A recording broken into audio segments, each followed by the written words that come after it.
And welcome back, folks, to the newest episode of Building the Board. I actually got my tweet out before the show started this time, so I'm very proud of that. But my name is Quinten Krzysko. You can find me on Twitter at BuckHisStats, and I am joined by Steve Letizia. How you doing today, Steve?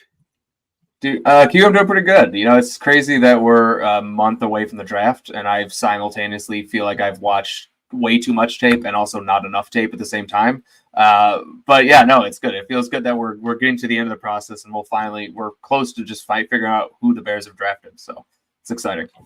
It's the most nerve-wracking feeling too, isn't it? It's just like this constant.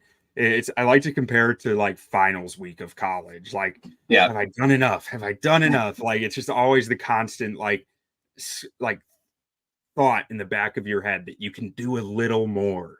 Exactly. It's like so you have to balance it. You got to stay mentally healthy through all this too.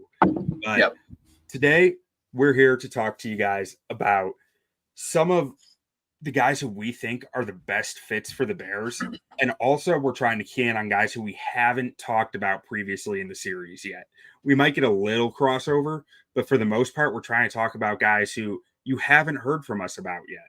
So, and there's a pretty good amount for us to discuss here as far as players who are legitimate fits for the Bears and we haven't gotten to yet, which is incredible to think when you think about we had I want to say 12 different position groups. So 12, we talked about like 10 guys per episode. So we talked about close to like 100 plus guys already, but we're still sitting here with 15 more we feel like we should mention. Yep. But we'll go ahead and jump right in on it. We're going to start out with the wide receiver position, which we got Keenan Allen on the team now. I don't think that it happened yet when we had the wide receiver episode. But right now the depth chart is still you got Keenan Allen, DJ Moore, and Tyler Scott and Velus Jones. So you probably need two more receivers there.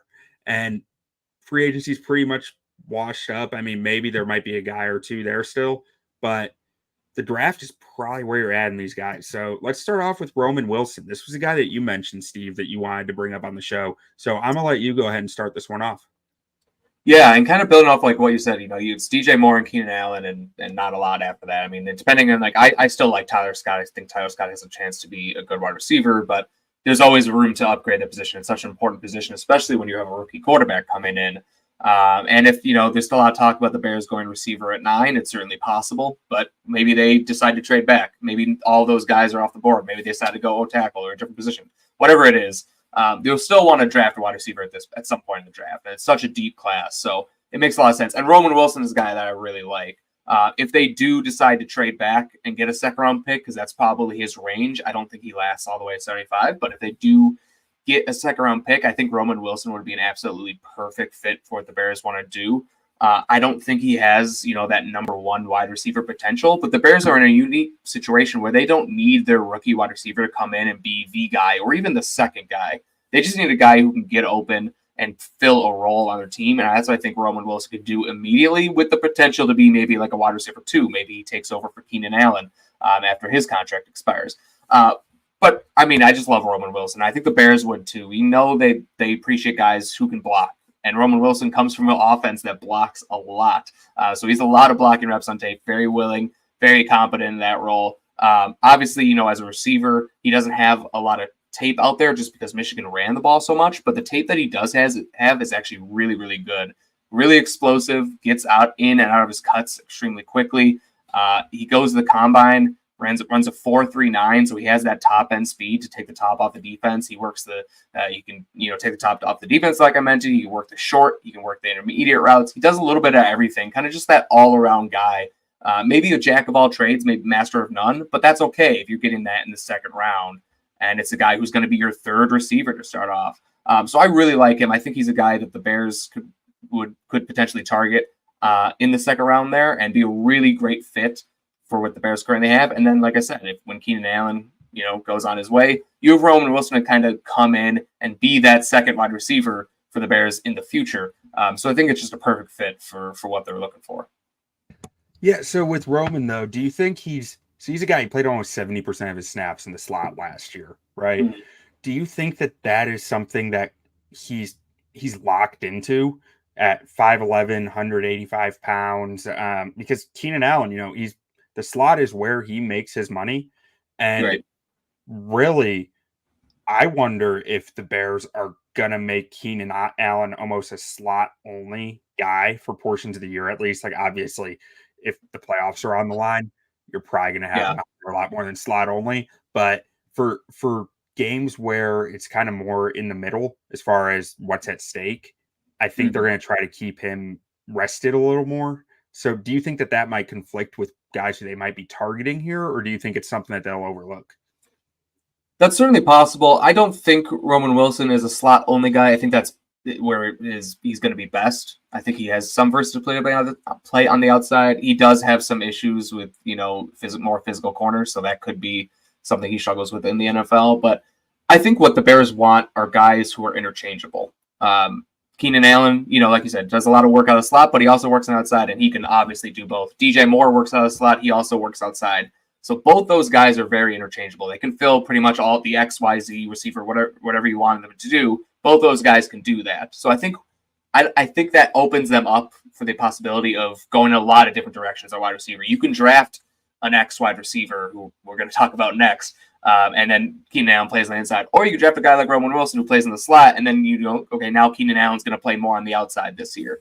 So I think they have that versatility to go in a lot of different directions. But I do like your point. I do think playing Keenan Allen in the slot is probably a good way to maybe, get the most out of him, especially as he gets older and he's not this, he's still good, but he's not the same player in his prime. So I think that is a good way to kind of get the most out of him. Yeah, and I do generally agree. Like, I think Roman Wilson is a guy who you can play in the Z. Like, I have his best scheme fit here as a vertical slot, which can probably be a Z too, and I do think he would add a nice vertical threat to the offense, because you see Keenan Allen as a short to intermediate guy. You see DJ Moore as a guy who can win at all three levels, but he's probably more intermediate to deep. And you don't have that true deep threat, but at a 4.3 940, Roman Wilson can probably be that deep threat for you. Now, another guy who wins downfield pretty fair amount, but I'm really interested to hear what your thoughts are on is Javon Baker out of UCF, because I think you're a little higher on him than me, and I'm curious. I want to go back and watch tape again after hearing what you have to say about him. I love Javon Baker. If there's one wide receiver in this draft class who is getting the brunt of such a deep class, I think it's him, because he, in most years, I think would be more highly thought of. But man, I love Javon Baker. Since I watched him the first time, I've watched him a second time, I've watched him a third time, because if I am higher on a guy than most people, I like to go back and watch him. Like, okay, what am I missing? But I still liked him every time I watched him. He does everything you want out of wide receiver. He wins at the line of scrimmage. He has a good release package. He wins at the stem. He can, get open, short, intermediate, and deep. He had the over 21 yards per reception this last year, which was like second in the nation, or among draft eligible, at least it was. I can't remember, but it was pretty good. And also he wins to the catch point. He can make contested catches. He has the body control to make those sideline grabs, to twist his body in there and come down with the ball. He does have some drop issues. That's something that is probably keeping him from that upper, second tier, wide receiver group. But I can live with drops if you're getting open consistently and you're making plays, and especially if you're making plays downfield. And Javon Baker can certainly do that.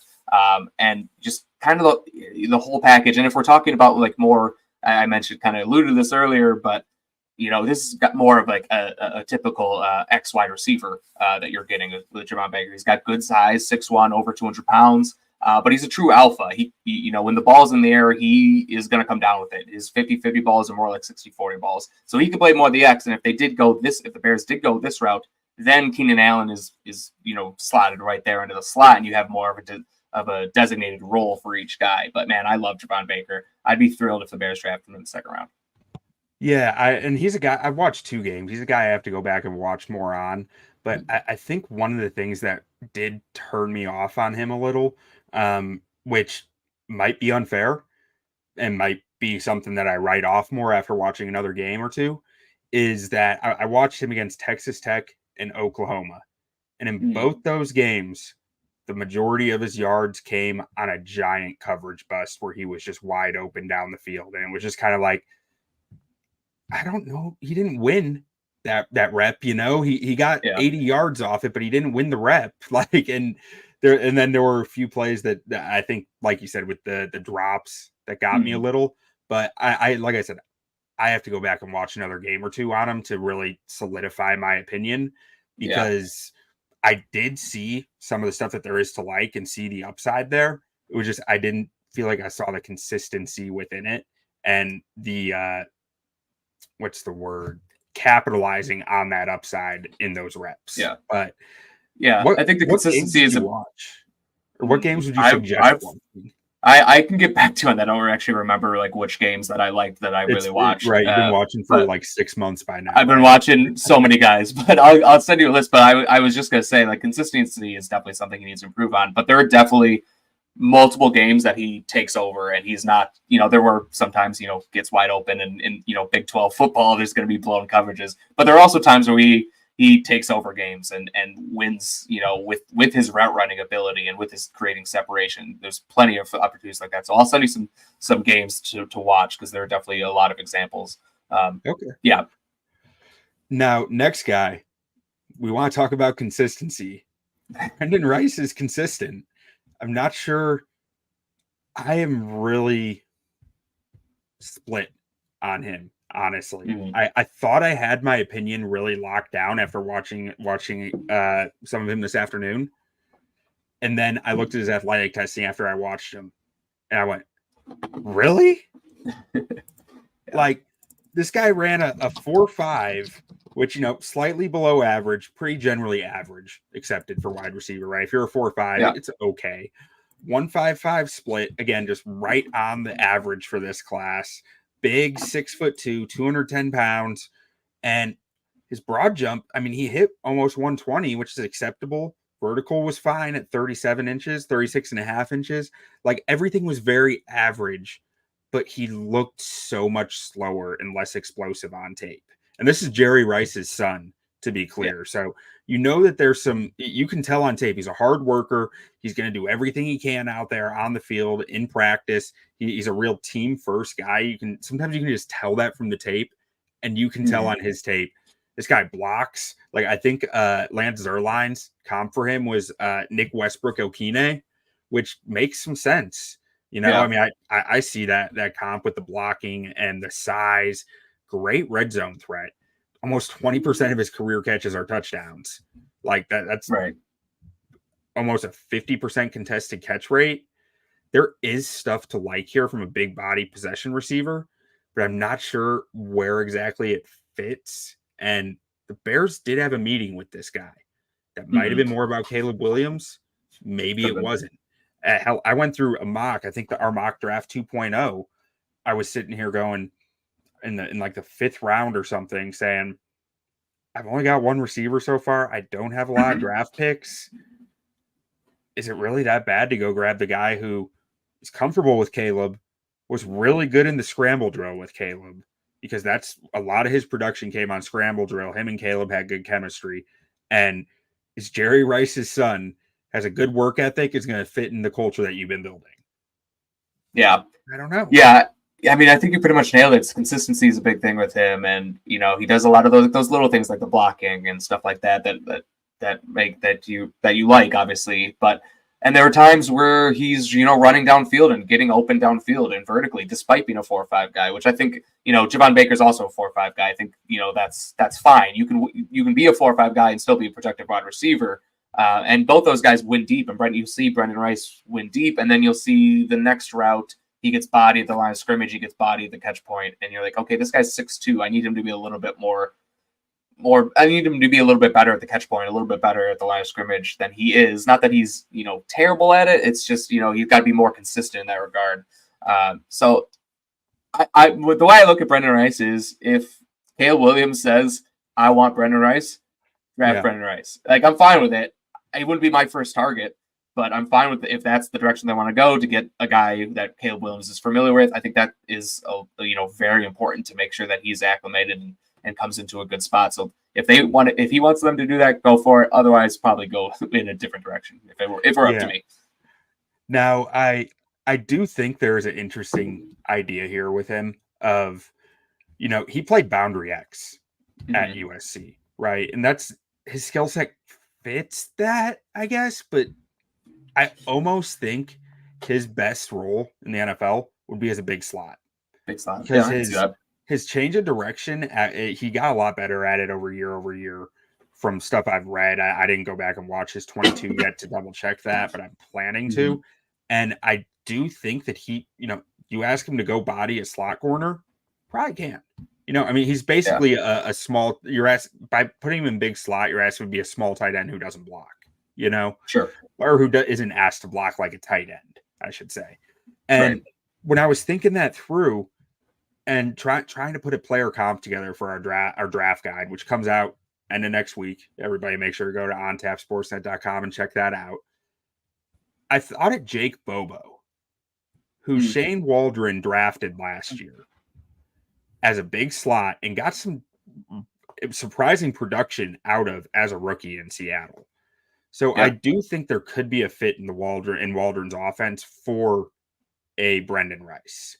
Yeah, that's interesting. And Brenden Rice is immensely more talented than Jake Bobo was. But I think what you're saying is like that they would still fill a similar role, which I completely agree with. And that's interesting that, he has that Seattle connection. That makes a lot of sense, actually. So yeah, that could be a route that they definitely want to go. And then in that case, it is another guy you can move around. He can play, he could be the big slot primarily, but then he can also go play on the outside. And the Bears can kind of give some different looks based on whatever alignment they have. So yeah, I think that's actually a pretty good idea. Yeah. Now, next up, we're going to kick this over to the offensive line. And now we're talking about a guy who was hell to try to find tape on this whole draft process. But finally, we've gotten some more tape. We've been able to and at first the only tape that came out was the Oregon game, which might have been his worst game of the year. And it was like you watch the Oregon tape and you're like, why does everyone like this guy?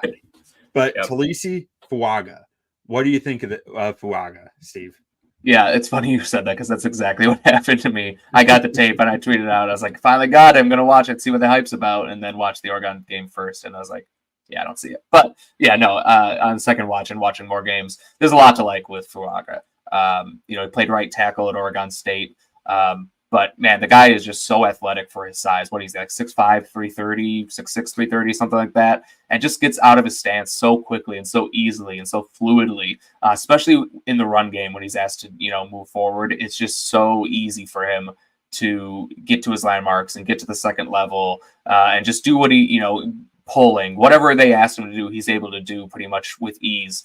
So you really love that from him. That's like the first thing that really stands out. And I think he's a better pass blocker than he's probably given credit for, at least, if you're just like reading just scout reports and haven't really watched him. I do think he's a pretty good pass blocker. I think that's definitely the, his run blocking is his calling card and pass blocking is he's good enough there to end with the hopes of getting better.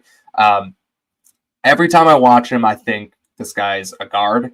And I think that is actually where he ends up in the NFL. But I would give him every chance to fail at tackle before moving him inside the guard. But I think when I watched him, the comparison I had for him was, someone Bears fans know very well, Tevin Jenkins. Tevin Jenkins coming out of Oklahoma State a few years ago was a right tackle for Oklahoma State.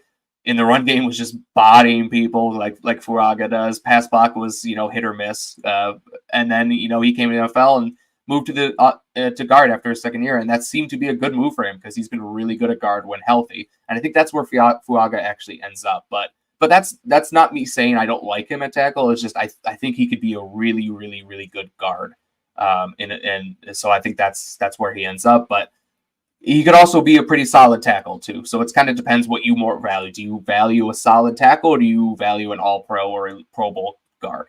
And in my instance, I would choose guard. Yeah, and I mean from the viewpoint of we are talking about Bears fans, right? And the Bears sent multiple people up to Oregon State under the veil of being at Oregon's pro day to go watch this guy. Like there's interest, but there's not interest at tackle, I don't think. I don't think they're moving Darnell Wright to left tackle. I don't think they're asking Fuaga to move to left tackle. I think the interest is at right guard. And I agree with you. I think his future is at guard. One of the things that we saw at the Senior Bowl, he was fairly impressive at the Senior Bowl, even though all we'd seen was the Oregon tape so far, and we were both a little down on him going into it. Yeah. You could still see, though, that hip tightness. that ability to get like he's explosive enough in his kick step to get back on speed rushers, but once speed rushers get the corner on him, there's not a lot he can do other than hold, because he doesn't have that flexibility to get his torso turned and to be able to run his feet under the block at that point. It's just not quite there, and that's something that at the NFL level I think is going to be expounded on. But like you said, this guy is a beast in the run game, and I do think he could be like Darnell Wright doesn't have the most flexible hips, right? But he makes it work. I think there's a chance Fuaga could get there eventually, but his hand technique is not where Darnell Wright's was coming out. So I just don't think it's going to be nearly as fast as Darnell Wright has been able to do it. Yeah. And another thing with Fuaga, which we didn't really mention, he's got shorter arms. You know, he reached the threshold. They were over 33 inches, but it's not a strength of his. So you can handle a little like hip tightness if you got 34 or 35 inch arms. But when you have the hip tightness and the shorter arms, it's just a recipe for disaster. So a lot of things, you know, that just point to guard in the NFL, but a guy we both really just like him at guard. I think that's fair. And I think that's become a more popular opinion over the last few weeks in draft circles. But another guy who might be a better fit at guard, or might, at least in the Bears aspect, is probably a guard, Jordan Morgan. I know I've watched a few games of him, but I know you've watched a lot more of Morgan than I have to this point. So what do you think you see on tape with him?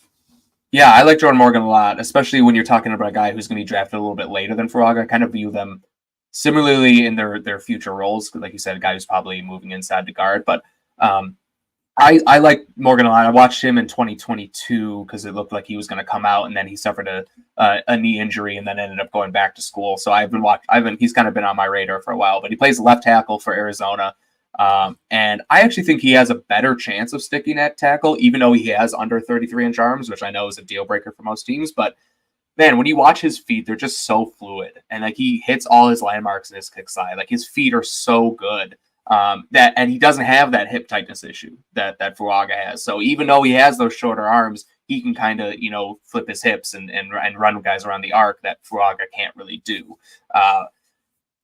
But that being said, I do think, even though I would give him a chance to start tackle, just like Fuaga, I think his ultimate position is at guard. I also think he has the ability to maybe even play center in the NFL as well. He's a little bit smaller than Fuaga, just 6'5", 300 pounds. So he's not too big to play center, but I view him as a guy who kind of move her all up and down the line. And just talking about like a Bears fit, this is a guy you don't have to take in the first round like Fuaga. This is a guy who could potentially be there in the second.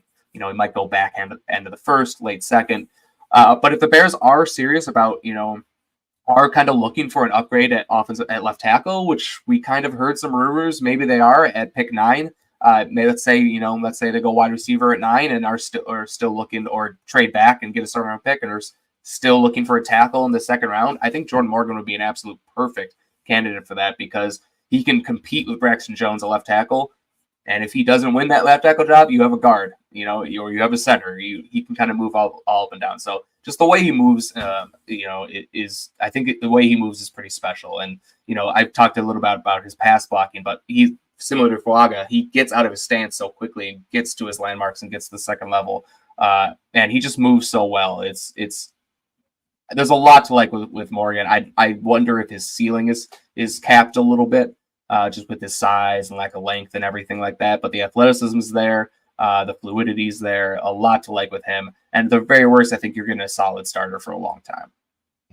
Yeah, and one of the things that I struggle with Morgan a little bit is where I don't struggle with a guy like Fuaga. Fuaga plays like a guard, right? Mm-hmm. His game is power. He's gonna dominate guys. Like, that's what he's there to do. He's there to punch you in the mouth, and that is very much a guard play style. Because at guard, everything is closer quarters.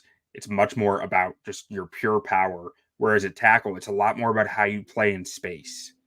And where Jordan Morgan really wins is in space, is that those athletic traits and that bendy frame to be able to play in space, be functional in space, do things out there on the edge, on the island, you could say, that the guards can't quite do. So while his arm length is a little shorter, I kind of agree with you. I think his better upside is at tackle because he has the traits to make it work with the shorter arms. Whereas a guy like Fuaga, I'm not as sure about. So Morgan, I mean, I think he could be in play for the Bears there, but I'm not sure that. My take on it is kind of, if you're upgrading at left tackle, just upgrade at left tackle, right? Like, don't take a question mark. You're not going to trade down from 9. You're going to take Joe Alt or a Olu Fashanu there at 9 at that point. Yeah, that makes sense. Now, a guy who came out of the gates hot this draft season as, like, being talked about as a first round pick. I haven't been paying attention to where he's sitting now on people's boards. I know on ours, he's like a mid-second round pick, maybe. But on NFL boards, I think Tyler Guyton might be a guy who is still looked at as a late first round guy just because of the traits. You don't find these traits all that often. A guy who has 34-inch arms, standing 6'8", 320 pounds, a 7.53 cone, which the average offensive tackle in this class ran a 7.69, just to give you frame of reference there. So this guy's really agile and really big and has long arms and he's powerful. Like, there's a lot to clean up within his profile as far as like technique wise. And he hasn't really played all that much. He was kind of let me think. So coming into college, he didn't play any sports his first 3 years of high school because of a knee injury, then played football his senior year, then goes to TCU off just that senior year and is kind of a offensive lineman / tight end for them. Like, he's playing some H-back for them. He's playing some O-line, and then eventually transfers to Oklahoma, and this year becomes a starter there. So this was his first year starting since high school, really. He got to play some last year when Wanye Morris went down. But very raw football player, but very impressive as far as, like, how good he is for not having technique down and for not having much experience is really impressive. And he was one of the winners of the Senior Bowl, I thought. But what do you think? Yeah, for sure, Steve. Yeah, well, definitely won the Senior Bowl. I definitely remember that. He stood out for sure. I like Guyton. I like Guyton a lot. Pretty much for everything you said, the size, just, the traits. It's a traits-based evaluation. Some guys are traits-based, some guys are tapes. You need both. But where I struggle with Guyton is not so much with Guyton, it's where he's going to be drafted. Because I think he is going to be a first-round pick. And speaking from the Bears standpoint, I don't think the Bears are in a position to take a guy this raw. Like you said, I mean, like you said with Morgan, if you're going to draft a left tackle, well, he played right tackle, but if you're going to draft a tackle to upgrade from Braxton Jones, you better upgrade from Braxton Jones. And right now, Tyler Guyton's probably not an upgrade from Braxton Jones. He might be in the future, but right now he's not. So that's where I struggle with him, just from like a Bears standpoint. I know they've met with him, which I think is good. You got to do your due diligence on these guys.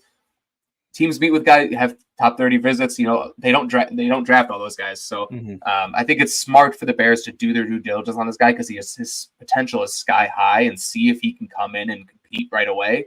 And if they do trade back from 9, and maybe do like a double trade back into the 20s, maybe that's a little bit easier pill to swallow because you have a bunch of extra picks along with this guy who's such great upside. But yeah, I don't struggle with Guyton so much because I think he has all the potential world. If we were talking about Guyton in the 2nd or 3rd round, I'd think, oh man, this guy is going to be a steal. But first round is a little rich for my blood. Personally, the way I see it is, if the Bears are going to stay at 9 and take, say, Joe Alt, I think you're trading Braxton Jones, because I think Braxton Jones is extremely valuable to the Kansas City Chiefs right now, because they're up against the cap. Braxton Jones doesn't cost nothing. Braxton Jones is an average offensive tackle, an average left tackle in a position where the Chiefs really need someone while they're trying to win their 3rd championship in a row. I think the Chiefs will give you a 2nd round pick for Braxton Jones. So at that point, if you're taking a guy at 9, I think that does make some sense because that gets you your second round pick. But if you're trading back into the 20s, I think you're doing your due diligence on a guy like Tyler Guyton because you're saying, okay, if we trade back into the 20th pick and Jared Verse, Laetu Latu, Byron Murphy, and Johnny Newton are all gone, we might just take Tyler Guyton. Yeah. So I think, like you said, that's due diligence to me. The fact that they met with him at the combine, it's not so much an intention that they're taking him; it's that they might take him. Sure. Yeah. I mean, even still, though, I mean, like if you get all those picks, that's great, and like I said, I could swallow it at that point. But man, it's just I think the Bears are just in a point where they need their first their first like couple picks in this draft to be immediate contributors. And I really want to see Tyler Guyton to go to a team that has an established left tackle, and they can just let him sit for a year, and hopefully take over after a year, or right tackle, whatever you want to play him. I know he played right tackle at Oklahoma, but he's got all the left tackle traits. But so yeah, that's kind of, and I just I like the player a lot. I just don't know if he's a really, and I think he would be a fit for the Bears in the right spot in the draft. Just where he's going to get drafted. Just to me, I would not love that selection. Yeah, and I don't know if I actually came full circle with that thought.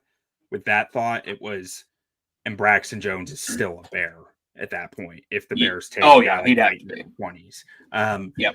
But another guy who I think does make a little more sense under the idea of like you might be able to get him later is Kiran Amegadjie. I think that's how you say it, out of Yale, the offensive Your tackle. guess is as good as mine.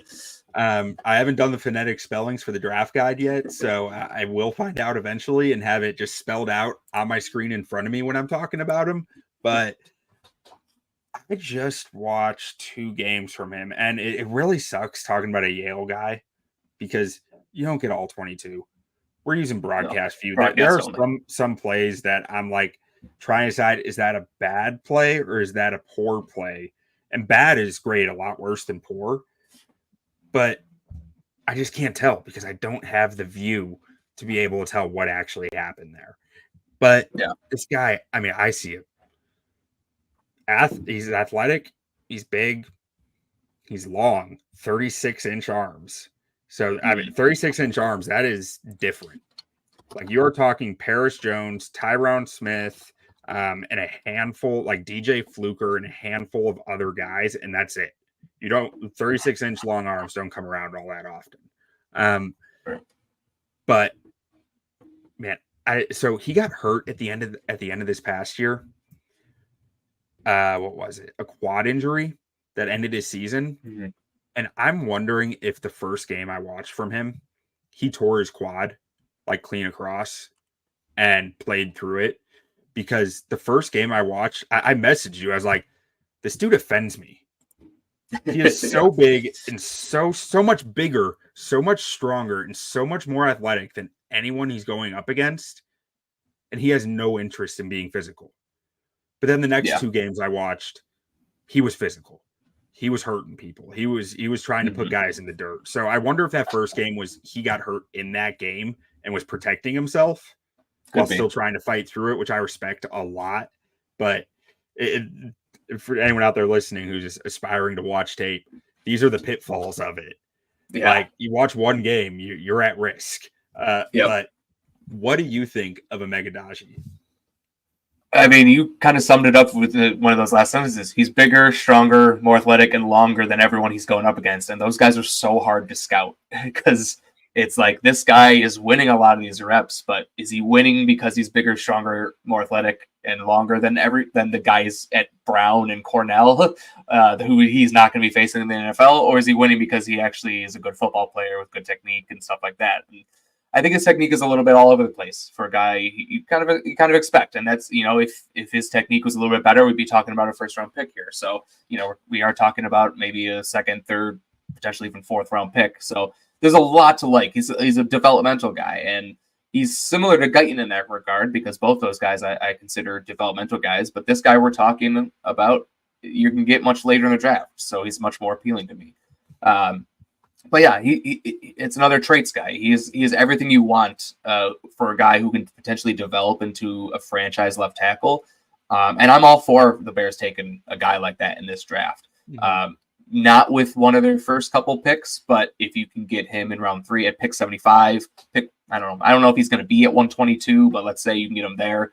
I'd be all over that because he's a guy very similar. I mean, I kind of view him similar to Braxton Jones as well. When he was coming out, a guy who was a trades-based small school guy who had to start right away and kind of held his own. I don't know if Kiran can do that or not. But yeah, he's just big, strong, athletic, and long. Those are guys you want to take a chance on. So I'd be all over for the Bears. Yeah, I do feel like Kiran, watching his tape, is quite a bit more raw than Braxton was. Like Braxton actually had some pretty good technique coming out. I'm not sure I can say the same about Kiran. I think there's a lot to learn there as far as the main knocks I had on him were really just sustaining blocks. I thought he was pretty tight through his core, which is probably pretty comparable to Braxton because Braxton doesn't really have much bend either. But just that ability to sustain blocks, to hit reach blocks and make them impactful at all, I thought was kind of missing. And I thought he's going to test better athletically than his tape because I think there's a lot of thinking going on out there, not just reacting, which I really think he's an ideal guy to take and potentially sit. I'm not sure. Let's see. This says he's 6'5". I do think he could play guard. I'm not sure if you want to waste 36-inch arms at guard because I think it's almost a detriment at guard at that point.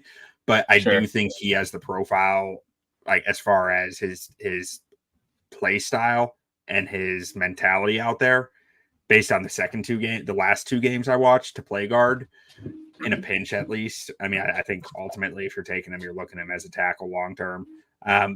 But one guy who is also, I think, interesting at potentially guard is Brenden Coleman at TCU. And you messaged me like a few weeks ago saying that you really think that there could be something in this guy. So what do you think about Coleman? Yeah, I like Coleman a lot. I know I've said that a lot, but I like him a lot. And a lot of people do project him to guard, and I've seen that a lot. I actually think his best position's at tackle. I really like him there. The guy is an elite athlete. Like he had a 9.9 RAS score or something like that. Before agility testing. Did he? I didn't see. Important to mention before agility testing, he's a 9.9. Okay, well, I still think he's pretty damn athletic. But yeah, but also when you watch him, like when I first watched him, first snap, I was like, okay, this guy's a guard because he's got a big, wide frame. Like he's got a guard frame, but he's got 35-inch arms. Like he's and like I said, super athletic. I think his 2022 tape was a lot better than his 2023. I'm not exactly sure what was going on in 2023. If it was an injury, I know they moved guys around a lot. They actually moved him inside to guard to start the year, and then there was injuries and they had to move him back outside to tackle. So I think moving around kind of messed him up. But his 2022 tape was really, really good. Easy mover, on the go and in space. He finds his anchor really quickly against power. He can handle speed around the edge. Really smart player too. Recognize stunts and twists, blitzes really early. Really good length, as I mentioned. Pretty good run blocker too. I think he can kind of excel in any scheme, whether it's a power run scheme, zone scheme. It doesn't really matter with him. My biggest concerns with him is his hand timing and placement. It's kind of all over the place, especially this year. And that's part of the reason why I do think he's better at tackle, because I think those are actually concerns that get exacerbated as you move inside. As you get closer to the guy you're going against, your hand timing and placement is actually, for me at least, I think Duke Manyweather has said that in the past as well. That's kind of where I got that information, that it's kind of worse at guard. So I kind of like him better at tackle, but I do think he could play guard as well. But he's a guy that, we're talking about later in the draft. We're not talking about a second round pick or third round pick. You're probably a day 3 guy. And I love the idea of drafting an offensive tackle on day 3, especially if you don't draft one early, if you don't draft one at 9 or earlier. Draft one on day 3 and hope you hit strike gold again, like you did with Braxton Jones, a 5th round pick who no one really expected to be good, and you got an average starter.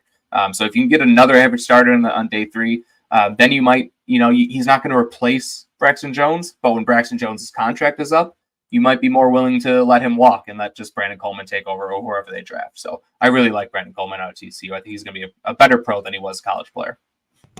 Yeah, and I mean, he's he's being talked about as a day 3 guy, right? Like a 5th round pick, I think, or like in PFF has him at PFF has him at like 230 on their simulator, which is insane. Some tackles they have above him are just crazy. I still think we're talking about maybe a late day 2, early day 3 guy, maybe even 5th round day 3, but don't listen to PFF's mock draft simulator. They're wrong on that one. Yeah, I mean, I'm high on him. I'm not quite as high on him as you are, but like with you and I have both put grades on him. He's number 70 on our overall big board right now. I have him like right around 100, I think, on there. So I mean, I'm even looking at him as a 3rd round pick. If you're right around 100, you're a late 3rd rounder. But in the mocks, he's what, a 6th rounder? I think. Yeah, it's crazy, way too low. I don't think there's any way he's lasting that long unless his injury history is something that we just don't know about. That's the only, I have that last year there were a handful of guys like that who were like, there's no way this guy's fallen that far, and they do, and then you find out he had a major injury, red flag. Right. I mean, we're talking about an offensive lineman who tested really well athletically before agilities, as you mentioned. Went to the Senior Bowl, did really well at the Senior Bowl. This is a Senior Bowl invite. This is a guy clearly the NFL is high on, and he's athletic, and he's long, and his tape is pretty good. Like, he's not lasting the 6th round. Yeah. All right. Before we get to the defensive guys, I'm going to run through the comments here real quick. So we got our friend Skokes in here, pumped up about the draft, a little draft fatigue though, and says that he's loving Troy Franklin. I think he might be feasible in a trade down, honestly, if you go down far enough. And then we got Scott from Iowa saying that Brenden Rice is Keenan Allen. That's a lofty goal for him, but hey, as long as he's a Bear, I'm here for it if that happens. Yeah. And we got asked, do we like DJ Chark as wide receiver 3? Pick 9, he likes Fashanu. I think Chark is 4, wide receiver 4. I have a really hard time counting on him for anything with his injury history personally. What do you think, Steve? I think if Chark, at this point, if the board doesn't fall your way in the draft and you sign DJ Chark, maybe you don't draft a wide receiver until later than you expected, and you sign DJ Chark to compete as your 3. I think that's fine. That's because you have 2 really high end 1 and 2s. So DJ Chark as a 3rd option isn't the worst. I'd be fine with that. And Fashanu at 9, I'm actually really coming around to offensive tackle at 9, and Fashanu would probably be my pick. Alt I think is gonna be gone, but I actually have Fashanu over Alt. So I would love him at 9. Yeah.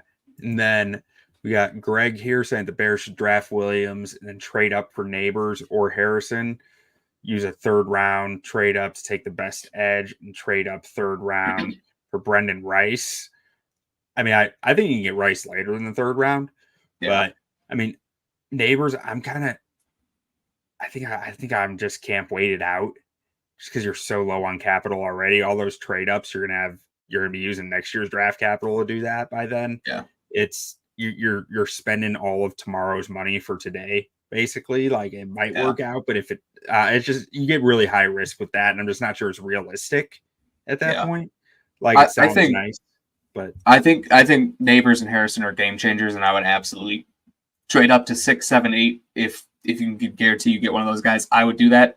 Odunze is a guy I like. I would wait for him at 9. If he's there, I'd be fine with that. But I think Neighbors and Harrison are game changers. I would do it and not think twice. Just because, man, what a situation Caleb Williams would come into. I know, I as a big draft guy, I want the Bears to have as many draft picks as possible because it's more fun to talk about. But man, that'd be quite the haul. Where you lose me is trading up for Brenden Rice, but the rest is all great. So I would consider it for Neighbors. Put it that way. I'd wait out Odunze, and the reason I say I think I'd wait out Neighbors is because I get the feeling that the NFL feels pretty rough about his gun charges. I think he might be there at 9. That's the feeling I get right now. And if I were the Bears, I'd probably have a better knowledge on that to know. Like, if I know that he's not going to be there, then I'd consider it depending on, what the details of all that stuff is. But next comment here, Patrick Paul kind of reminds Skokes of Braxton Jones. I can see it with the length and some of the athleticism. Again, similar to with Kiran and Amegadjie. I think Braxton was a lot cleaner of a player than Patrick Paul is. He's actually a player I'm a lot lower on the consensus just because I don't like his technique. I think there's a long way to go there. Yeah, I definitely see what you're saying, Skokes, and like 100%. Like I 100% get what you're saying, but I also am a little bit lower on Patrick Paul too. I didn't really like the tape a lot, but just in terms of a raw guy from a smaller school, it makes sense. And then Scott says PFF doesn't have Braxton Jones in the top 20 left tackles. That's surprising to me. I thought he was, but if he's not there, he's right around it. I mean, especially if you average his rookie year and his sophomore year, he's probably right around top 20. I mean, top 30 is really what you're talking, or top 20 left tackles. So he's between his rookie and his second year. I think he's up there. And then one more from Scott saying that Kiran would be the smartest player on the team until they draft Hunter Norzad, my friend. There you go. That's right. All right. Now let's get into defense. We're going to kick it off with Johnny Newton out of Illinois. The Bears met with him at the Combine, I believe. This would be a guy, if you're trading down from 9, I think this is one of your prime targets. I know edge is the bigger need, but I go back and I look at it because he was the first player I scouted. I was really excited about this guy. And I had him ranked really high. I still have him ranked really high. I think he's, on our board right now, he's the number 9 player on our board. I think there has been some major prospect fatigue with him that has pushed him down, but I still think he's the best defensive player in this class. Yeah, I agree. I think it's prospect fatigue and also the fact that he was injured and couldn't work out. He hasn't been able to work out at the Combine Pro Day, like none of that. So like people just aren't talking about him because he's not doing anything. So other guys are just jumping him because other guys are having great combines and doing all this great pro days and all this other stuff. So, but there's nothing to really report on for Johnny Newton. But man, I love him too. I think he's would be a perfect 3 technique for Eberflus and just really could be a game changer for this defense. And I also agree. I think he's the best defensive player in the draft. I like him better than all the edges. I'd put Dallas. I mean, that's how I've been all year. I might have Dallas Turner above him, or he's like right there. But yeah, I think it makes sense for the Bears to look at D tackle in the first round. You know, if you do trade back from 9, let's say you do draft a Johnny Newton. You put him at 3 technique. You have Billings at nose tackle. You could play Javon Dexter on the edge on early downs. We saw it last year. He did that from time to time. We've seen it with, Chris Jones with Kansas City, obviously a completely different person, a freak of a player.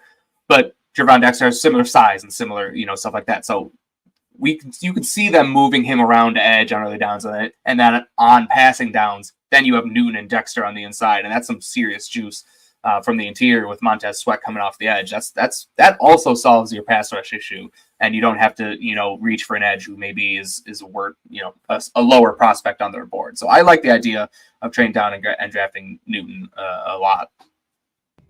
Yeah, and I mean, academic All Big Ten two times. Academic All Big Ten, youngest of 4 boys who all played college football. So you got little brother syndrome in there. And I just found this out yesterday. He played the second half of the season through a broken foot. That's tough. Year. That's insane. He was so good. Yeah. Yeah. And playing on a broken foot, that's just utterly insane. On top of the fact that I saw a stat yesterday saying that he was number 7 in the FBS for total snaps among defensive tackles. That must be after the playoff, because for the regular season, according to PFF, he played the most snaps of any defensive tackle in the country in the FBS. Yeah. Like on a broken foot. Yeah. Yeah. That's crazy. And if anyone out there is still considering oh, this guy's not worth, a pick in the teens, just go and watch the Wisconsin tape and get back to us, because I don't think Johnny Newton is allowed in the state of Wisconsin anymore for what he did to the Wisconsin offensive line and quarterback. He did some dirty things to them and just absolutely took over that game. And that was not just that game. There are other games that he just absolutely just took over and was unblockable. So yeah, and his 2022 tape was honestly even better than his 2023, and his 2023 was pretty good. So yeah, definitely someone was getting talked about a lot, but has kind of fallen off through no fault of his own. Yeah. And I mean, if you're going back and watching him, don't get sucked into it's all about the first step. It's not. Mm-hmm. This guy's hand usage is everything. The first step is there when he wants it to be, but it's not always what he hits with, because he's batting 500 with his hands. Why would he go down to batting 400 with his first step, Yeah. And he's stout against the run. He can hold up in the run game, which, is a concern for these undersized D tackles. But yeah, he had no problem there. So yeah, he does it all. Now, the flip end of the argument is Byron Murphy. Because Byron Murphy is all first step. It is explosion. It is through the gap. It is, I am faster than you. I am stronger than you. I am more explosive than you. I will get to this spot faster than you can block me cleanly. And if you can't block me cleanly, the rep is over. Mm-hmm. What do you think about Byron Murphy? Yeah, I mean, it's funny talking about these guys back to back, because they're in that same bucket. Like, who's the top tier D tackle? A lot of people have Byron Murphy. There are fewer people who have Newton. I think I have Newton, and I think you have Newton as well, as higher graded player than Murphy. But there's a lot to like with Murphy as well. Like you said, that first step quickness is off the charts. What did he have as his 10-yard split was 1.69, which was over a 9 RAS for just the 10-yard split. So man, there's just so much to like in his game, and that first step quickness is really important for a 3 technique in a 4-3. You need to kind of get on into the offensive lineman before they can get their hands on you and shoot those gaps. And we know, Eberflus runs that 1-gap scheme. They do some 2-gap stuff too, but on third down, and not third downs, but they're going to want a 1-gap and shoot those gaps. So I would not be surprised if the Bears had Murphy higher than Newton. They could go either way, but it wouldn't surprise me if they have Murphy higher. And I think he would also still be a good pick in the first round if they do trade back, and he could still fill that same role, and you could still do everything you want on your defense. But Eberflus has said the 3 technique is the engine behind their defense, and there are 2 really, really good options. Couple later, but 2 really good options in the first round with Murphy and Newton. And I'd be fine with if the Bears decided to go with either one of them. Yeah, I'd be really happy with either guy at the end of the day. The main reason why I have Newton ahead of Murphy really comes down to the run defense. Mm-hmm. To me, Byron Murphy is feast or famine against the run defense. He's going to win gap shooting or he's going to lose gap shooting, and there's not a whole lot else there for it. Like, for sure, he has some anchor. He can hold up, but the hand technique doesn't work on the run defense for him the same way it does for Newton. He doesn't find his way into run lanes as easily, except for when he's shooting the gap into that run lane. That's really when he wins, when he makes the highlight plays as a run defender. Whereas with Newton, I just feel like everything's calculated, and he can get to wherever he wants to along that defensive line. He can scrape wherever he needs to with his hand fighting. Mm-hmm. For sure. But Murphy I would still be happy with him in the first round because he is fun. Exactly. He is he's very fun. He is a highlight reel, man. Yep. Now, next guy up is a guy who I'm really high on. And I know we talked about him a little bit going into the Senior Bowl, and there wasn't a lot to see from him at the Senior Bowl, but I went back and watched a few more games after it, and I liked him even more after that. Is DeWayne Carter out of Duke. Now, this guy, 2-time academic All-American, 3-time captain. His nickname is actually Mr. Duke because he's the constant captain of that team. I really like him for the Bears because he can play the 1-tech well enough to get by, but still offers pass rush juice from the 3-tech. And if you're not familiar, the Bears D-line, they're going to have, when the offense shifts the strength of the formation, the D-line matches. So you're 3-tech at 1 minute, the next second after they shift, you have to go down to 1-tech. So you need guys who can do both feasibly. DeWayne Carter fits that to a T to me. There was a play against, I want to say it was Clemson, on the goal line where he is holding up 3 blockers for a goal line stop. Like, this guy is strong as all get out. I don't want him taking on double teams every snap. He doesn't have that in him, but on one-off downs where he needs to play one tech, he can dig deep for enough juice to hold up there, which is something that I think is really going to suit this defense well. But what do you see on the tape with Carter, Steve? Yeah, I like Carter too. I like Carter's 2022 tape a lot. I do think he fell off a little bit, and maybe I don't know why that was. Was it an injury? Was I'd have to go back and watch his 22. Were they using him differently? I think who he knows? played more nose tackle and was asked to beef up a little. So there you go. That's why. So, but yeah, pretty much everything you said. I do think he's interchangeable, which is what the Bears need. We saw when they took their 2D tackles last year, Dexter and Pickens. Those are guys who could do both, and they've played both. So I those smaller, undersized D tackles that everyone falls in love with because their tape is, they have a lot of sacks on tape. Those guys, might not be the best fit for the Bears because they want guys who are able to do both.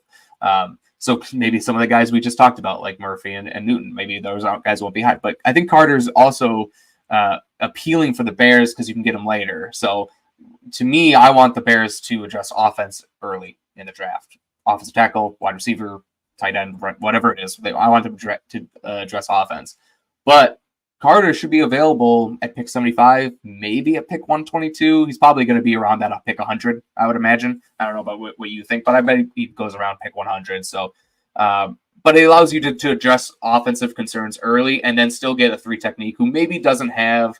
Maybe he's not going to be Aaron Donald. He's not going to be Chris Jones, defensive tackle, but he's going to be a really good rotational defensive tackle who can play 3 technique, who can play 1 technique, who can eventually, develop into a solid starter. And I think you mentioned it kind of right off the bat, like a 2-time captain for Duke and, stuff like that. That's, like it or not, that's something that the Bears value very highly.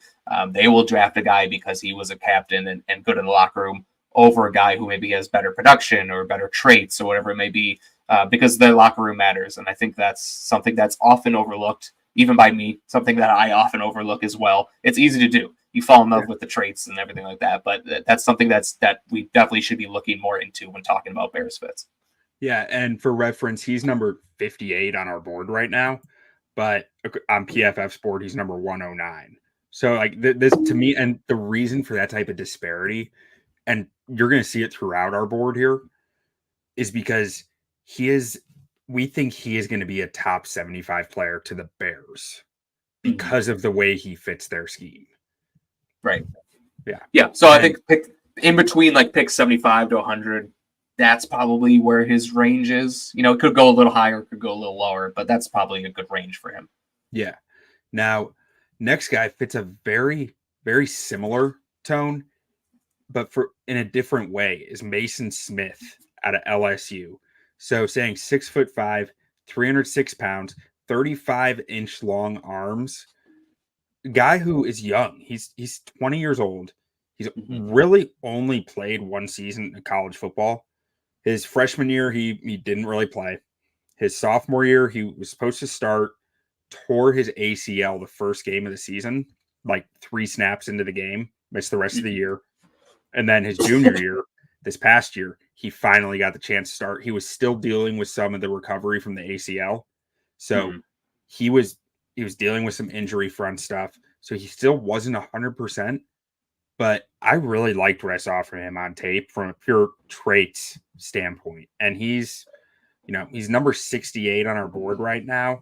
On the PFF board, he's number 144. So again, a big disparity there. This is a very traits-based rating. You're really grading the flashes with this guy, but the flashes are strong. He's a guy who, similar to DeWayne Carter, he can fit that 1 tech mold. He can fit the 3 tech mold. Yeah, I mean, at 6'5", 306, 35-inch arms, 5'01", 40, 175, 10 split. I mean, his 3 cone, his shuttle were all right within the averages for the class. And broad jump, vertical, he's got enough explosion there at that type of size. You can do just about whatever you want with this guy on the D-line physically. He's that physically talented. He is just different than a lot of prospects you see. Have you gotten a chance to watch much of him, Steve? Yeah, a little bit. So I watched him like early on in the year because early on in the year, he was getting like a lot more hype, I felt like. So I watched him early. He was a one of his five-star prospect coming out. Five-star prospect. They were glad to have him back. Oh yeah. So I watched some of his early games this year, and I wasn't really impressed.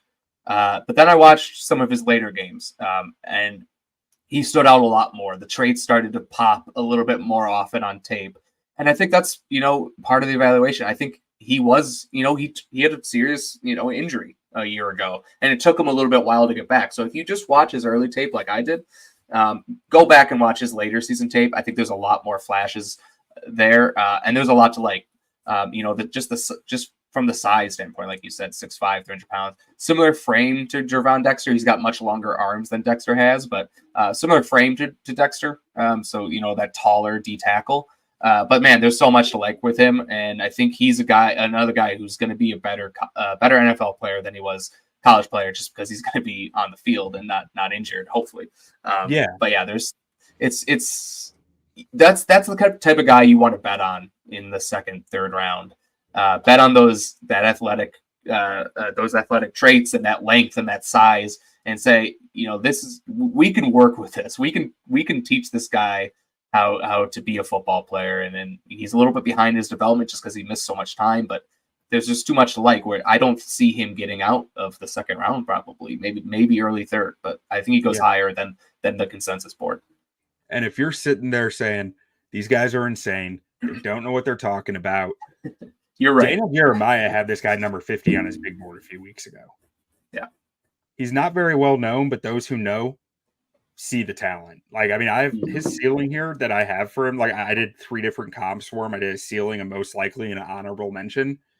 His ceiling, I put Chris Jones, because I think he's that talented. I don't think it's likely he reaches his ceiling, but I think he has that type of raw ability. Now, his most likely, I did Muhammad Wilkerson. I thought that was one that really fit the physical profile and would be more of like a middle ground there for that profile. And honorable mention was, you already mentioned him, Javon Dexter. This is, I see a lot of similarities to Javon Dexter. Not as naturally violent, because Dexter was obviously very violent with his intentions and his body and the way he moved. I don't think Smith is that violent, but as far as a physical profile goes, I think he's Javon Dexter with long arms. Yeah, same which is the pad level too. Which is a play. Yeah, exactly. Which is a very good player, because Javon Dexter did really well as a rookie, and if Javon Dexter had 35-inch arms, man, he would have Chris Jones' ceiling too. Yeah. Now, the next guy I've got here is Christian Boyd out of University of Northern Iowa. I'm not sure if the Bears have officially had a visit with him, but I've heard some rumblings about him, and he's a guy who fits the same defensive tackle mold we're talking about, being a nose tackle, but he's kind of the opposite, because the first 2 guys were more 3-techs who could kick to nose tackle. I think Boyd is more of a nose tackle who can kick to 3-tech. Now, have you watched much of him, Steve? Not a whole lot. I couldn't get any all 22, so I've watched like one broadcast game. So I'll let you take this one. Yeah, the only stuff that I could get was a all 22 of a game against Air Force, I believe it was, which, is actually probably better competition than what you see with, University of Northern Iowa. They're not playing a lot of other teams that are that impressive. And I saw a good first step, some traits that can really be used as a one-gap penetrator, but more traits that could be used as a space eater in a one-gap scheme. I don't think he's a guy who's going to hold up outstandingly against double teams, but I think he's a guy who can do it when he needs to. And in a one-gap scheme, you're not trying to steal that extra gap with your nose tackle as often. You can, if you can, awesome. If you got Andrew Billings and you can say, eat up that extra gap so we can get a free rusher somewhere, do it. But it's not something you see a lot with a one-gap scheme. Now, his hand usage, I thought early in the rep was really nice, especially on single blocks. Like with the double blocks, his hand usage was more give and take, not quite as impressive. But early in the rep on single blocks, really nice hand usage, and that plays into the 3-tech side of it. And I thought his leverage and his hand placement off the snap were really good with some nice lift. But after first contact, his pad level rises really quickly, which makes his anchor fairly inconsistent, because his anchor is good at first, but then if he loses that pad level, he loses the anchor. which is probably something that's going to make him fall in the draft, but makes him fit the Bears scheme a little more. And I mean, we're talking about a 5th round guy here in a defensive tackle out of Northern Iowa. We're talking later in the draft, but a guy who could come in, very experienced player. I'm not sure how high his upside is at this point, but you know what you're getting. And I think he's a guy who might be able to contribute for you from day one. And his contributions aren't going to grow over time, but they should stay consistent. Yeah, I need to watch more tape and get more tape on him. But yeah, from what I saw a pretty similar thing in the one game that I watched. I did think he didn't hold up to against the run, against double teams as well as I thought he would, based on what I knew about going into his tape evaluation. But yeah, for a day 3 guy, I think there is a lot to like, and a guy who can develop into something from what little I saw of him. I do remember seeing, like, at his pro day, I was trying to look it up, but I couldn't find it, that he had like something like 40 bench press reps or something like that. I can't remember what it was, but dude's really strong when he keeps his pad level, at an appropriate level, but sometimes he does go a little high. Almost as strong as Bo Limmer. All right. Now we're on to an edge guy, Javon Solomon. And Steve, I have not watched any Javon Solomon yet, so this one is all you. Okay, yeah, I could take this one. So Javon Solomon, so I like him because he's so different what the Bears currently have. Obviously the Bears need an edge defender. They need to address the position in the draft somewhere. And if they don't draft an edge at 9 or in a trade back, let's just say in the first round, it's not a deep class. It's a very top heavy class. There's not a whole lot of day 2, day 3 guys who you can say this guy can come in and contribute right away. There's not a lot of guys like that. There's, I think Austin Booker is a really talented player. He can potentially develop into a 3-down defensive lineman sometime in the future, but that's a big if. The reason I like Javon Solomon is because he might not ever develop into a 3-down defensive lineman, but he can come in day 1 and be a situational pass rusher and affect the game that way. So you're not going to get a full-time edge most likely, but you can have DeMarcus Walker play early downs against the run, and then you can kick him inside and bring a Javon Solomon in off the edge on obvious pass downs at 3rd downs, and he has enough juice to get around the edge and pressure the quarterback and get him to step up in the pocket. He's just a shade under 6'1", is what 6'1", like 246, I believe he was at, something like that. So a little undersized, but he's got nearly 34-inch arms. So he's got longer arms than Jared Verse. He's got longer arms than Lei Tulatu, Chop Robinson, all those guys. So he might be a little on the short side, but he makes up with that with those long arms, and he uses them really well. He can do the long arm stab technique and then once he gets you with the long arm, he gets you with the ghost move. He sends out the arm and then takes it back and gets around the edge. He's got bend. He's got ankle flexion. Everything, just really good pass rush arsenal. He can kind of do a lot. He's flashed like an inside spin. He can win on onside moves. He's flashed he wins in a lot of different ways, I should say. So I think he's a guy who can come in day 1 and not going to be a double-digit sack guy, but he can get you 3, 4, 5 sacks on 3rd down this year. And I think that's really what the Bears need. And then maybe next year, if they do go this route and they don't get that top-tier edge rush in the first round, next offseason, you think about spending a lot of money on a big-time edge or something like that, and you could still use him as a situational pass rusher. So I really like him as a guy, probably like a 4th-round pick. Maybe you can get him at like 122, but a guy you can get at 122 who can also still contribute. So I really like him a lot. I think something that gets a little overhyped as Bears fans, and I'm guilty of it all the time, is the idea of like, you need these guys, right? You need both your starting edges to be dudes. Right. But you look at, San Francisco had that.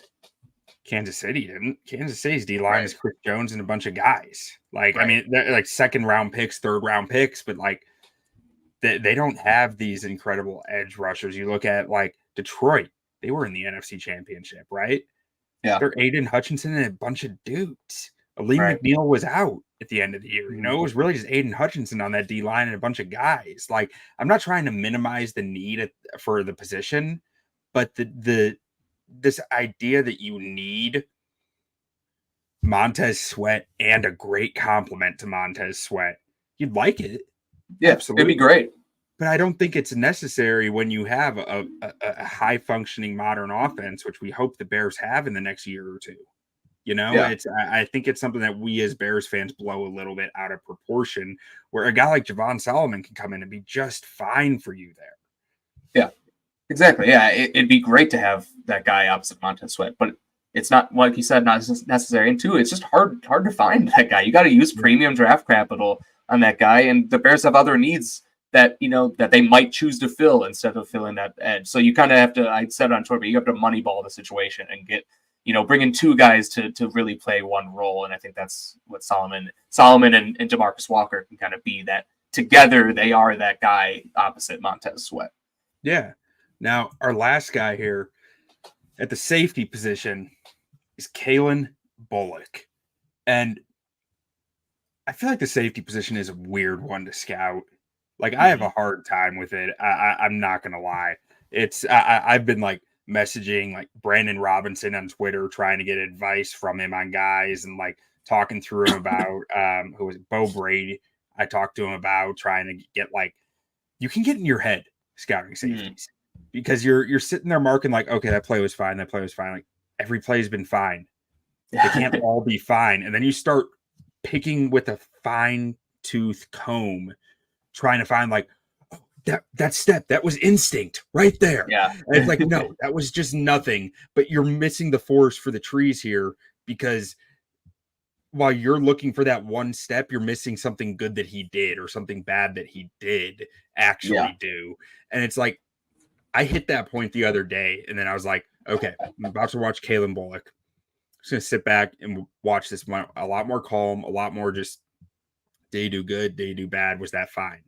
And he was a very different safety than I'd watched yet, because I watched Bo Braid, I watched Malik Mustafa, I watched Javon Bullard, and a handful of other guys who some of them were really good safeties. Oh, Kitano Ladapo was the other one.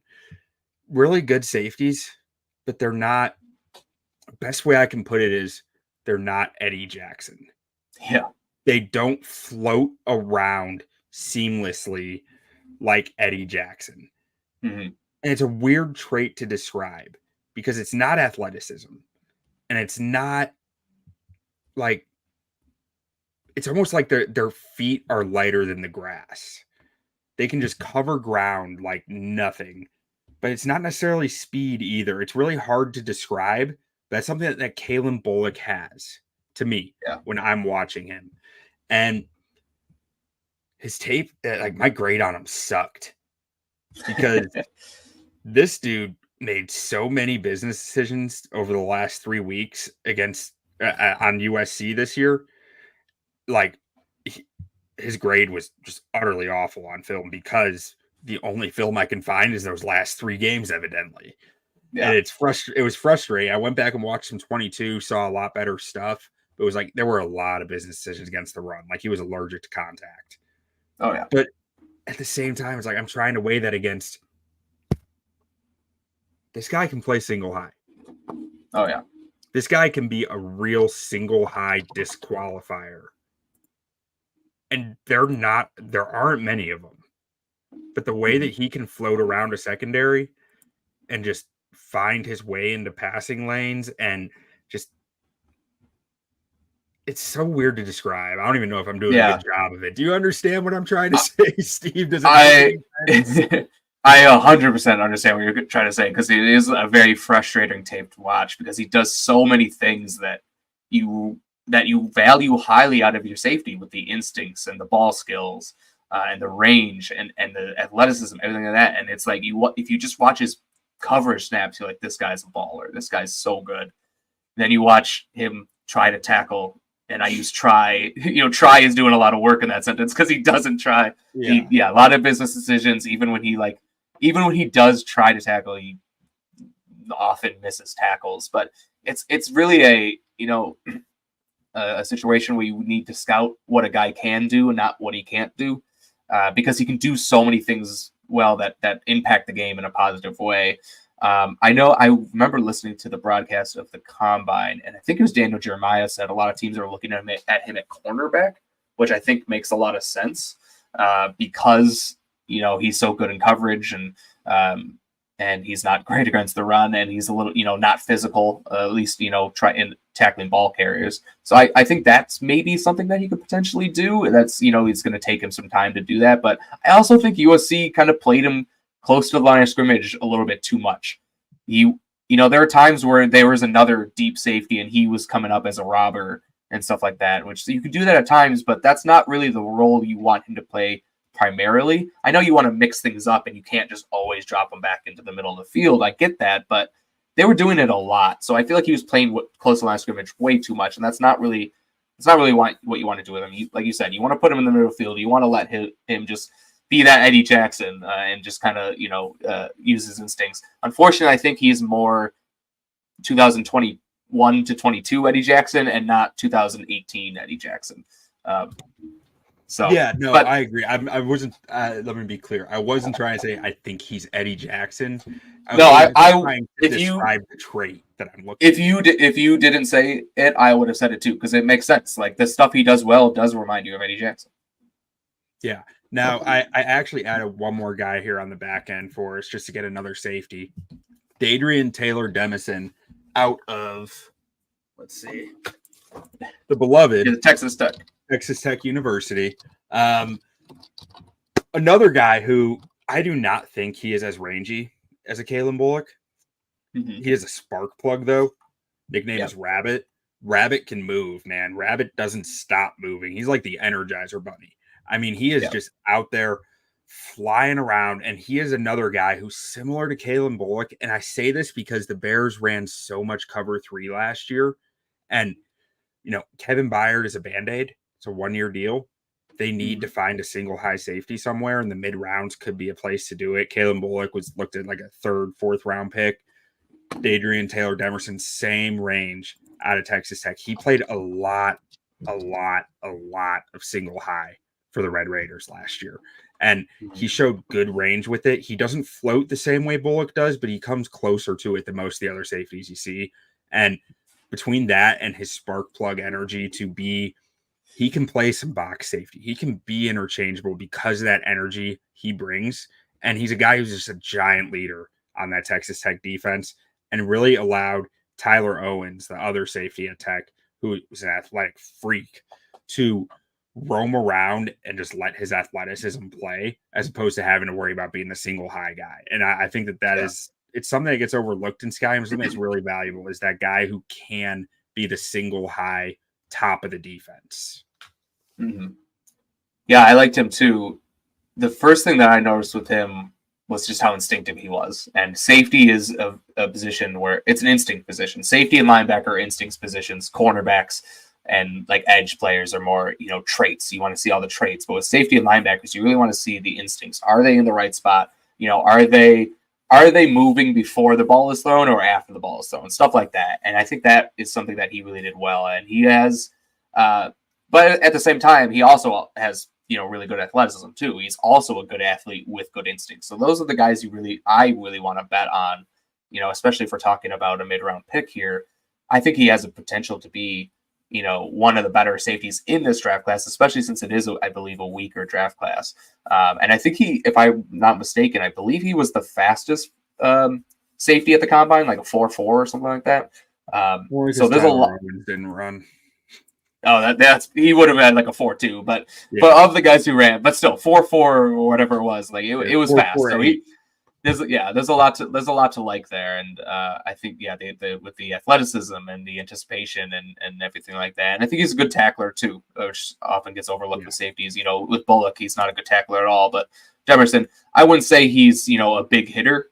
But he's 190 pounds. He's not going to knock your brains out, but he's a form tackler. He knows what he's doing. Right, exactly. So a lot to like there. He's definitely a guy I would take a chance on probably over Bullock. Bullock might have like the higher upside, like maybe he learns how to tackle, but Demerson has a better chance of being a difference maker in the NFL. Yeah. Bullock is probably like a Malik Hooker, I think.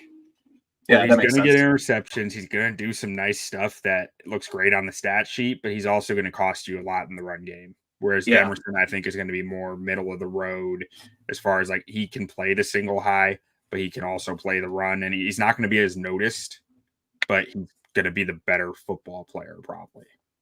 Yeah, that makes sense to me. Yeah, and I think that wraps it up for us, unless you want to touch on anyone else, Steve. I do want to touch on like about 50 other guys, but I don't think we have time for that. So. Yeah, we got to end the show sometime. Yeah. Touch on a few more of these comments. We got, with the right trade down, the Bears need to target Cooper DeJean. I mean, I wouldn't hate to have Cooper DeJean on the team, but I'm not sure I'd be thrilled with the first round pick on a safety corner. Yeah, Scott C from Iowa. That makes sense. I mean, I like Cooper DeJean here. Scott's yeah. I like Cooper DeJean, but nothing against Cooper DeJean. I just think that's a luxury for the Bears, just in position wise. And then we got some laughs about Brenden Rice and Keenan Allen. I really like the Nick Westbrook-Okeen comp that Lance Zierlein gave him, and I'm sticking with mine though of Jake Bobo, just because I like saying Jake Bobo. All right, and I think that wraps it up for us. Thank you guys who are watching for sticking with us. Thank you guys who are listening for staying with us this whole time. We hope you guys enjoyed it. Go check out ontapsportsnet.com for all your NFL draft needs. The Building the Board team has been hard at work for months now. We are in the final stages of it. The draft guide is coming out at the end of next week, potentially, or Monday the week after. Just depends on timing. But it will be out so you guys can get all your desired needs about draft prospects for these Chicago Bears. Every report is geared towards the Bears. You can get it there. Make sure to go check it out. Steve, where can people find you? Yeah, just follow me on Twitter at CFC Bears, and then I've been doing the some of the reports for Building the Board. So just search hashtag Building the Board on Twitter, and you'll find scout reports and videos and everything you need. And the Chicago Football Connection podcast, right? You guys do. Yeah, and that too. Yeah, I guess you should. Yeah, my Chicago Football Connection podcast on YouTube as well. All right.